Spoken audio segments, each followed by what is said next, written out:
ज्योतिः समं समस्तैरनन्तपर्यायैः दर्पणतल इव सकला प्रतिफलति पदार्थमालिका यत्र अखण्डमण्डलाकारं व्याप्तं येन चराचरं तत्पदं दर्शितं येन तस्मै श्री गुरवे नमः।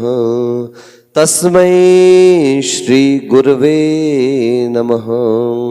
हे भद्रबाहु निर्ग्रंथ महान योगी सेवा प्रवीण अतिशय हे ध्यान योगी आचार्य वर्य विपुल सागर शिष्य रत्न विपुल प्रभावक मुनीन्द्र नमोस्तु तुभ्यं। बोली पंच परमेष्ठी भगवान की।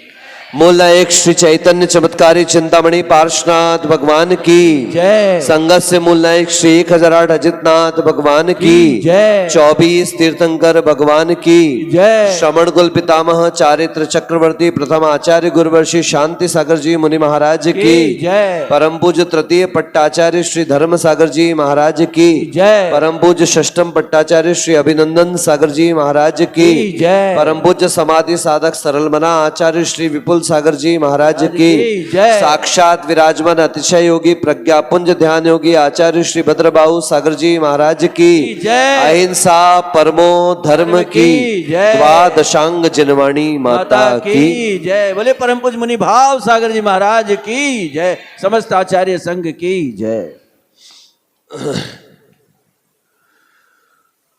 गतिशील करो कदमों को मंजिल पास नहीं है।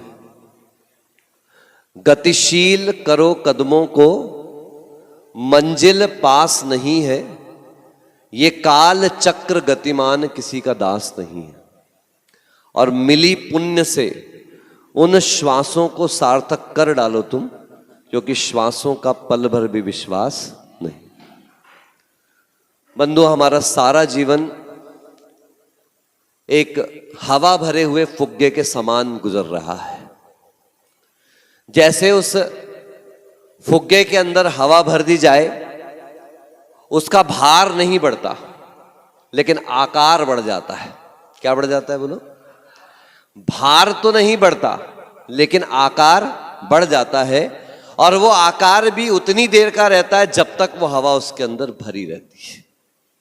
हम लोगों ने भी कभी रूप का, कभी ज्ञान का, कभी पद प्रतिष्ठा का, कभी धन का, कभी जाति का, कभी कुल का, ये अहंकार की हवा अपने अंदर इस तरीके से भर करके रखी हुई है कि हमें स्वयं में तो महसूस होता है हमारा आकार बहुत बड़ा हो गया, लेकिन अंततः जब वो हवा निकलती है तो हमें ज्ञात होता है कि सारी की सारी अहंकार की हवा थी जिसने हमें खुद फुला करके रखा हुआ था। दुनिया की दृष्टि में उसकी हवा का कोई मूल्य नहीं था। आचार्य भगवंत कहते हैं कि जितनी ज्यादा हवा भरी रहती है वो उतना ज्यादा पिटता है। और अगर विश्वास ना हो तो कभी देख लेना फुटबॉल को और वॉलीबॉल को। उसमें जितनी अच्छी हवा निकलते ही लोग उठा के साइड में फेंक देते, और जब तक हवा भरी रहती है कोई लातों से मारता है और कोई हाथों से मारता है, और इस तरीके से मार मार कर उसकी हालत क्या कर देते हैं? बिगाड़ते रहते हैं। इसलिए गुरुदेव हमेशा कहते थे, किस बात के अहंकार के साथ आप जी रहे हो? अगर धन का अहंकार है तो ध्यान रखना, धन का दूसरा नाम है दौलत। बोलो क्या है? बोलो दौलत। क्या है? थोड़ा सा अक्षर मात्रा में थोड़ी अपन गड़बड़ करते हैं तो थोड़ा सा अच्छे अर्थ भी निकल आते। दौलत का एक नाम दौलत भी है। जब आती है, बोलो तो बोलो ना, जब आती है तो सीने पे लात मारती है। कहां पे लात मारती है? आदमी अकड़ करके खड़ा हो जाता है, और जब जाती है तो पीठ पे ऐसी लात मारती है कि जमीन पर ऐसा गिरता है कि आदमी झुक पड़ता है, उठने के लायक भी कहीं नहीं बचता। ये बात सिर्फ धन की नहीं है, ये बात सिर्फ रूप की नहीं है, ये बात सिर्फ ज्ञान की नहीं है, किंतु अहंकार किसी भी की चीज का किया जाए, याद रख लेना वो मैं शब्द जो आपका है वो आपको सदैव सदैव सदैव पतन की ओर लेकर के जाता है। बड़ा सरल सा उदाहरण है, बकरी मैं करती है, बोलिए, इसीलिए तो कटती है। मैं ना कहती है और सबको प्यारी लगती है। बकरी मैं करती है इसीलिए कट रही है, और मैना क्या कह रही है, मैं ना, उसके नाम में क्या लिखा हुआ है, मैं नहीं। और हम यहां सब मैं कर कर चल रहे हैं। ये मैं का जो वह अहंकार है वह हमें वास्तविकता में संसार में उठाकर दिखाता तो है, लेकिन अंततः हमें ज्ञात होता है कि हम दिख तो रहे हैं मगर कहीं पर है नहीं। ये अहंकार का सूत्र हमें हमेशा याद रखना चाहिए कि अहंकार में इंसान को इंसान नहीं दिखता, अहंकार में इंसान को इंसान नहीं दिखता। घर की छत पर चढ़ जाओ तो अपना ही घर नहीं दिखता। कभी छत पे चढ़ के देख लेना, रोड तो दिखेगी, पहाड़ तो दिखेगा, आसमान तो दिखेगा, लेकिन छत पर चढ़ने के बाद आपको अपना घर कभी भी दिखाई नहीं देता है। अहंकार की छत पर चढ़ने वाले को भी अपने वास्तविक अस्तित्व का, वास्तविक स्वरूप का कभी भी भान नहीं हो पाता। इसलिए आचार्यों ने कहा है, कल आपको बताया था कि गगन चूमते शिखर हैं और भूस्पर्शी क्यों द्वार, देखो हमसे कह रहे नत बद मत मद धार, कि अगर आप वास्तविकता में उठना चाहते हो तो उसके लिए आपको झुकना पड़ेगा। It is the Newton's third law of motion, for every action the equal and opposite reaction, कि जिस व्यक्ति को आगे बढ़ना है उसे झुकना पड़ता है। अगर तीर से, धनुष से बाण को छोड़ना है तो उसे पहले अपनी तरफ खींचना पड़ता है। अगर बॉल को ज्यादा दूरी तक फेंकना है तो हाथ को पहले पीछे लेकर के जाना पड़ता है। बड़ी स्वाभाविक सी प्रक्रिया है कि एक एक्शन होगा तब उसके लिए दूसरा रिएक्शन होने वाला है। जितना बेहतरीन आपका झुकना होगा, जितनी बेहतरीन आपके अंदर की विनम्रता होगी, आप याद रख करके चले, उतना ही आपका विकास होगा। आचार्य शिव कोटि जी मुनिराज ने अपने महानतम ग्रंथ भगवती आराधना में एक सूत्र दिया है, विणो मोक्षद्वारम, बोलिए, अगर विनय का कोई द्वार है, अगर मोक्ष का कोई द्वार है, मुक्ति का कोई द्वार है, ज्ञान प्राप्ति का कोई द्वार है, सुख प्राप्ति का कोई द्वार है, अथवा जीवन में विकास का कोई मार्ग और द्वार है, तो वो एक ही है, विनय। क्या है, बोलिए? आपके अंदर विनय है, आपके अंदर विनम्रता है, आपको वास्तविकता में ज्ञान की आवश्यकता नहीं, क्योंकि ज्ञान का फल क्या है? विद्या ददाति विनयम। बचपन से पढ़ते चले आ रहे हैं कि विद्या तो वह है जो हमारे अंदर विनय लेकर के आती है। और अगर आपके अंदर विनय आ चुकी है तो आपको बहुत ज्यादा अध्ययन करने की आवश्यकता नहीं, क्योंकि विनय उस अध्ययन का परिणाम था, विनय उस अध्ययन का फल था, विनय उस अध्ययन की परिणति थी, वो उसका रिजल्ट था। और जब रिजल्ट आप प्राप्त कर चुके हो तो आपको बहुत ज्यादा माथा कहीं फोड़ने की आवश्यकता, क्योंकि दुनिया का सबसे कठिन काम है झुक जाना। बोलो, क्या काम है कठिन? जल्दी बोलो। हाँ, अकड़ना बहुत आसान है, आप किसी भी चीज पर अकड़ सकते हो। सुरेंद्र जी, आपकी आवाज अच्छी है, बस हम अकड़ सकते हैं। भाई आप ये बहुत अच्छा, आप अकड़ सकते हैं। महाराज आप प्रवचन बहुत, अकड़ सकते हैं। लेकिन याद रखें कि जिसका स्वाध्याय समीचीन होगा, जिसका अध्ययन समीचीन होगा, वो कभी भी अकड़ में फूल करके रहने वाला नहीं, वो अपनी प्रशंसा को अपने विकास के मार्ग पर लेकर के जाएगा। क्योंकि जो अपनी प्रशंसा को अकड़ में लेके जाता है वो अपने रास्ते को कहां ले जा लेता है? पतन की ओर ले जाता है। एक बहुत अच्छा शिष्य था, अपने गुरु के पास पहुंचा और जाकर के गुरुदेव के चरणों में निवेदन करता है, गुरुदेव एक छोटा सा प्रश्न है, मुझे उसका जवाब चाहिए। बोले हाँ बेटा पूछ। बोले गुरुदेव आई वॉन्ट पीस। बोलो क्या कहा? फिर से बोलो। जिनके मुंह नहीं खोले वो जरा खोल लो। पड़ोसियों को बताओ अभी आप हो, अभी हमें शोक सभा करने की आवश्यकता नहीं है। बोलिए आई वॉन्ट पीस। गुरुदेव हंसे मुस्कुराए और उससे बोलते मजाक करता है मुझसे। तो शिष्य कहता भगवान मैंने आपसे क्या मजाक किया? बोले इससे बड़ा और मजाक क्या हो सकता है? प्रश्न भी तेरे पास है, जवाब भी तेरे पास है, और आया तो समाधान मेरे पास लेने हैं। मुझे समझ में आ गया, ना तुझे जवाब चाहिए ना कुछ चाहिए, तो मेरा समय खराब करने आया। बोले गुरुदेव मैंने तो बड़ी विनय से पूछा है, बड़ी विनम्रता से पूछा है, मेरा सीधा सा प्रश्न है। क्या प्रश्न है बोलो, फिर से बोलो। गुरुदेव कहते जरा तोड़ दो। क्या कर दो? बोलो तोड़ दो। क्या करना है? अभी दौलत को तोड़ा था ना, तो दौलत मिल गई थी आपको। अब ये नया तोड़ करके देख लो। याद रखना कि जैन शासन आपको तोड़ना सिखाता है। क्या सिखाता है? बोलोगे ये अच्छे महाराज आए। अभी तक तो सुना था कि जैन शासन बोलता है जोड़ो जोड़ो जोड़ो, सबने कहा जोड़ो जोड़ो जोड़ो, और ये महाराज अच्छे आ गए जो क्या बोल रहे हैं? तोड़ना सीखो। यस बंधुओं, पूरी दुनिया के लोग आपको आर्ट ऑफ लिविंग सिखाते हैं। ये एकमात्र धर्म है जो आर्ट ऑफ डाइंग सिखाता है। क्या सिखाता है? दुनिया के धर्म जीने की कला सिखाते हैं। ये जैन धर्म सिखाता है कि आपको अपने मरण की तैयारी कैसे करना है, आपको विसर्जन कैसे करना सीखना है। नहीं आपको यदि मेरी बात पर यकीन होता है तो जरा अभिमन्यु को देख करके सीख लेना। उसने इकट्ठा करना तो सीख लिया, उसने प्रवेश करना तो सीख लिया, उसने अंदर जाना तो सीख लिया, लेकिन जिस समय उसके पिता उसकी मां को चक्रव्यूह से निकलने का रास्ता बता रहे थे, उसकी मां सो गई। और देखो मां के सोने का दुर्भाग्य किसको भोगना पड़ा? एक बेटे को भोगना पड़ा।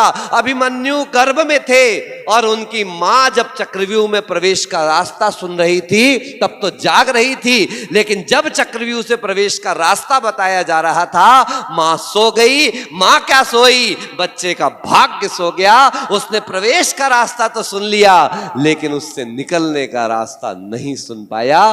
परिणाम आप सब जानते हैं, असमय में उस चक्रव्यूह के अंदर फंसकर उस अभिमन्यु को मरण को प्राप्त होना पड़ा। बंधुओं, महिलाओं को अपनी ताकत को इस सूत्र से पहचान लेना चाहिए। कल नहीं परसों आपसे कहा था, if you are educating a man you are just educating a man, but if you are educating a woman you are educating a whole generation. आप पुरुष को शिक्षित करके सिर्फ एक पीढ़ी को शिक्षित करते हैं, लेकिन आप महिलाओं को शिक्षित करके आने वाली कई पीढ़ियों को शिक्षित कर सकते हैं। ये महिलाओं के चारित्र, उनके ज्ञान और उनके स्वभाव का परिणाम हो सकता है। हो ये कोई नियम? हाँ, क्योंकि महाभारत कराने वाली भी महिला है, रामायण का उधम मचाने वाली भी महिला है। जितने विश्व युद्ध हुए हैं उन सब के पीछे का लक्षण कारण तीन, झगड़े की जड़ तीन, जर जोरू और जन्म। अरे महाराज एक पल में तो आप हमको यहां बिठाते हो, एक पल में उठा के पटक देते हो। तो बिल्कुल वह व्यक्ति जिसने अणु बम का आविष्कार किया, जिसने न्यूक्लियर बम का आविष्कार किया, उसने बम बनाने के बाद स्पष्ट रूप से लिख दिया ये बम तब तक मनुष्य के सहयोगी बनेंगे, ये अस्त्र शस्त्र तब तक मनुष्य के सहयोगी बनेंगे, ये आयुध, ये बम तब तक के लिए मनुष्य जाति के सहयोगी रहेंगे जब तक मनुष्य का दिमाग ठिकाने पर है। जिस दिन मनुष्य का दिमाग ठिकाने से हटा उस दिन मनुष्य की मनुष्यता को कोई बचाने वाला नहीं। ऐसे ही आपका दिमाग जब तक समीचीन मार्ग पर है, आप देवी स्वरूपा बन करके अपने घर, अपने परिवार, अपने समाज, अपने देश और विश्व के कल्याण के सहयोगी बन सकते हो। और जिस दिन तुम्हारा दिमाग ठिकाने से हटा, राक्षस कोई प्रजाति नहीं है, किंतु वही मनुष्य जब अपने मन मस्तिष्क में रौद्र रूप धारण कर लेता है तो उस मनुष्य को राक्षस बनते देर नहीं लगती। वह प्रश्न करता है, गुरुदेव आई वॉन्ट पीस। गुरुदेव कहते तोड़ दे। अरे फिर तोड़ने की बात? कभी व्याकरण पढ़ोगे तो बड़ा आनंद आएगा, और हमारे साथ पढ़ोगे तो और आनंद आएगा। कातंत्र व्याकरण में संधि प्रकरण चालू होता है। पहला ही दूसरा ही अध्याय है संधि प्रकरण। दो वर्णों की संधि करनी है। किसकी संधि करनी है? जैसे अ और अ मिलके आ होता है ना? क में अ मिला दिया जाए तो क होता है। ये सब आपने पढ़ा है, काका की कबारा खड़ी तो पढ़ी होगी। तो संधि प्रकरण कहता है कि दो स्वरों को जहां पर मिलाया जा रहा है उसे स्वर संधि कहते हैं। क्या कहते हैं बोलो? समझ में आ रहा है ना? नहीं समझ में आया तो पूछ लेना हाथ उठा करके। हमने सुना है, one who asks may be a fool for 5 minutes, one who doesn't will be for the life time. जो कभी शंका होने पर, प्रश्न होने पर पूछ लेता है वो 5 मिनट का मूर्ख कहलाएगा सबके सामने, और जो नहीं पूछता है वो जिंदगी भर। अब निर्णय आपको करना है, आप 5 मिनट के बनना चाहते हो कि जिंदगी भर के बनना चाहते हो। इतना विश्वास दिलाते हैं कि संतों के सानिध्य में रहोगे तो 5 मिनट के भी मूर्ख रहने वाले नहीं। स्वर संधि का प्रकरण, दो स्वरों को संधि करना है। और पहला सूत्र मैं आपको बता रहा हूं, ध्यान से सुनिएगा। बोलो प्रकरण किसका है? जल्दी बोलो किसका है? संधि का मतलब क्या? जोड़ना। संधि का मतलब क्या है? फिर से बोलो, संधि का मतलब क्या है? ठीक है, अब पहला सूत्र बोलो, मेरे साथ बोलना। अन अतिक्रमयन, बोलो विश्लेषयेत। अब विश्लेषण का मतलब होता है तोड़ना। क्या होता है? संधि का मतलब क्या था और विश्लेषण का मतलब क्या था? थोड़ा समझ में आ रहा है? संधि का पहला सूत्र है तोड़ दो। बोलो संधि का पहला सूत्र, जल्दी बोलो। संधि का पहला सूत्र, संधि का पहला सूत्र, संधि का पहला सूत्र। घर बनाने गए थे, यहां मकान खड़ा करना है, तो बोलो खड़ा करते हो कि खोदते हो? जल्दी बोलो सुबोध जी, जय कुमार जी, खोदते हो कि खड़ा करते हो? क्या बात है। आपको सूट सिलाना है, आपको शर्ट सिलाना है, बहुत अच्छे कपड़ा लेकर के नरेंद्र जी पहुंचे दर्जी के यहां।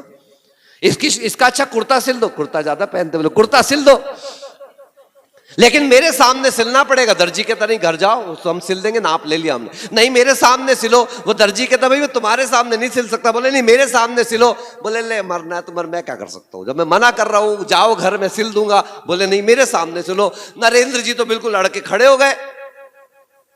दर्जी ने लिया कैंची, सर चर चर, ऐ क्या कर रहा है? मैं तुझे कुर्ता सिलने दे रहा था, तू काट रहा है। तब दर्जी कहता है इसलिए तो मैं घर भेज रहा था, क्योंकि सिलने की शुरुआत कहां से होती है? खड़े करने की शुरुआत कहां से होती? खोदने से होती है। ऐसी सही तरीके से जोड़ना चाहते हो तो पहले क्या सीखना पड़ेगा? तोड़ना सीखना पड़ेगा। जिसने विसर्जन की कला नहीं सीखी है उसे कभी अर्जन करने के लिए नहीं जाना चाहिए, क्योंकि वो व्यक्ति जिसे तोड़ना नहीं आता है और अगर वो जोड़ने चला जाता है तो उसकी जिंदगी मकड़ी के समान हो जाती है, क्योंकि मकड़ी जाला बुनती है और ये सिद्धांत है, ये इतिहास है कि वो मकड़ी उसी जाले में जाकर के अपना जीवन समाप्त कर देती है। इसलिए जैनाचार्यों ने आपको आर्ट ऑफ लिविंग नहीं सिखाया।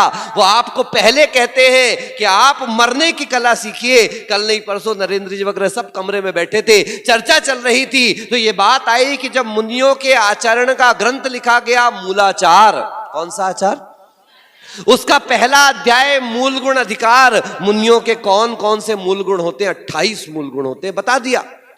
दूसरा अधिकार सीधे संलेखना अधिकार। कौन सा अधिकार? यानी मूल गुण बताने के बाद मरण की तैयारी करवाने का। और 12 अधिकार और है लेकिन बाद में रखे गए।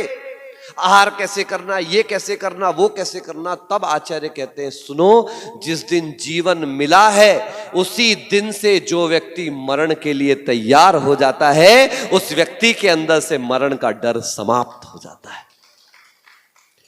मरण के लिए जो तैयार है, जो प्रिपेयर्ड है, जिसे कोई डर नहीं है, वह व्यक्ति जीवन भी आनंद के साथ जीता है। और जिसके अंदर डर भरा हुआ है, मरण का भय भरा हुआ है, वो जीवन को भी भय के साथ जिया करता है। और डर के जीने वाले व्यक्ति का जीवन वास्तविकता में जीवन नहीं।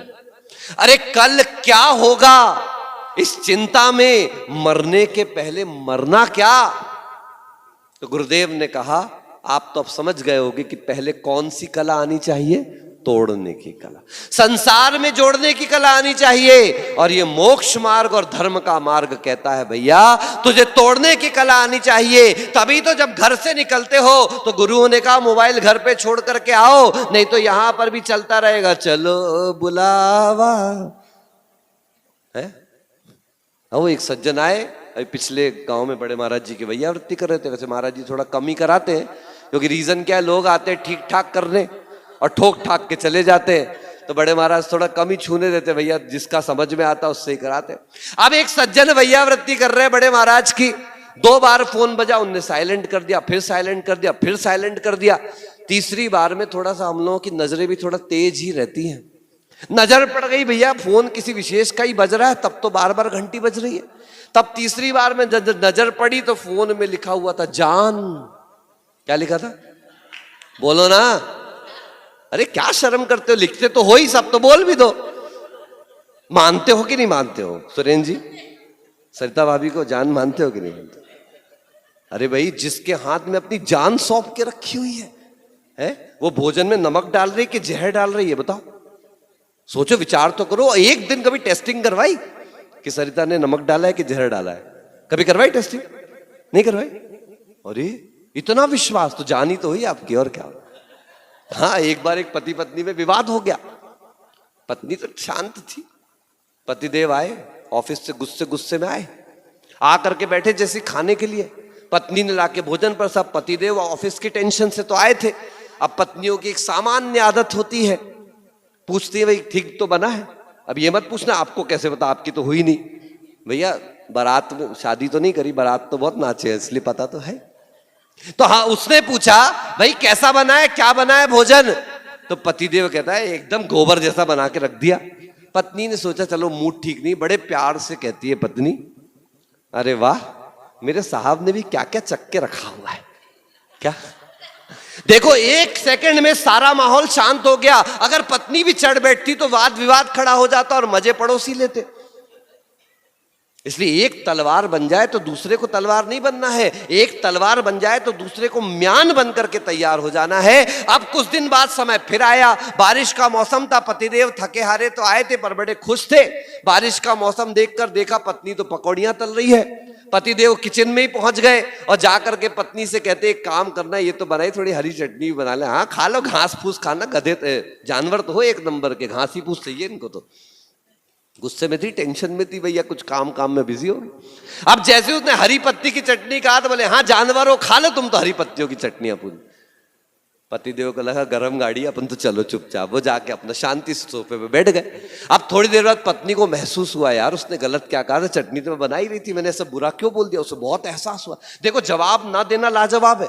जवाब देते तो 2 के 4, 4 के 16 होते, लेकिन जवाब नहीं दिया तो बात खत्म हो गई। वो पलट करके आके बड़े प्यार से सॉरी बोलती है उसको, तुम्हें बुरा लग गया? बोले कौन सी बात का बुरा? बोले मैंने तुमको जानवर कह दिया। अरे इसमें क्या बुरा, तू मेरी जान और मैं तेरा वर। तो बंधुओं, संभालना आपको आना चाहिए, लेकिन अहंकार हमको वास्तविकता में संभलने नहीं देता है। आज आचर्षी का स्वास्थ्य भी अनुकूल नहीं है, हम लोग भी थोड़ा सा 10 मिनट 5 मिनट लेट हो गए हैं, इसलिए आज विषय यहीं रखेंगे, इसको कल अपन वापस आगे बढ़ाएंगे। तो स्मरण रखें कि विसर्जन की कला अगर आपको आती है तभी आप सर्जन करें। जितने लोगों ने मकान बनाया, एवरीबॉडी नोस कि सबसे पहले आप सेप्टिक टैंक की जगह ढूंढते हो कहां रखा जाएगा। जो संघ यहां वर्षा योग करने आएगा, रुकने आएगा, वो पहले क्या जगह ढूंढता है? अरे आहार तो कोडरमा वाले करा ही देंगे, तलैया में बहुत अच्छा आहार हो जाएगा, लेकिन जाने की व्यवस्था क्या है? अगर विसर्जन की व्यवस्था अनुकूल नहीं है तो फिर अर्जन तो हमारे लिए नुकसान करने वाला है। इसलिए जैनाचार्यों ने कहा है बंधुओं, जोड़ने की कला तो व्यक्ति बचपन से सीखता चला जाता है। जैसे ही पैदा होता है कभी ये उठा के मुंह में डालता है, कभी वो उठा के मुंह में डालता है।